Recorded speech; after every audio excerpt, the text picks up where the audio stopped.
credo che già 3 mesi di vacanza, insomma, sono sufficienti, quindi direi di no.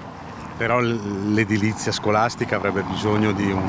Certo, quello sì, sicuramente. Anche a livello proprio di manutenzione sono molto carenti in questo senso. Sono della Germania e alla Germania c'è una regola: se non è aria condizionata nelle scuole e se è troppo calda la gente non viene. C'è una regola ufficiale. Non sono climatizzate, se non sono climatizzate credo che per i bimbi sia una sofferenza andare a scuola in queste condizioni, anche perché arrivano a casa più stressati di quando sono partiti, perciò sono d'accordo con questa cosa. Si potrebbe posticipare? Sì, si potrebbe posticipare, sì.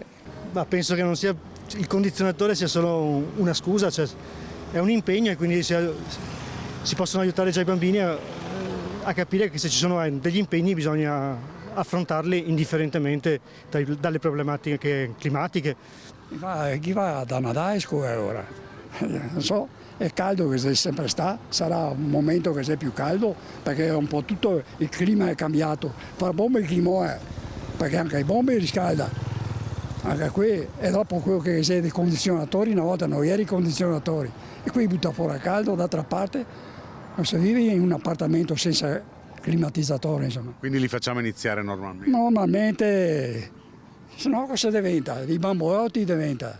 Fra feste, a noi hanno eliminato tanto feste ormai qui in Italia, che non saprei dire, dopo bisogna vedere i bambini in che modo li fanno lavorare, perché i bambini hanno bisogno di stare insieme e non guardano il caldo.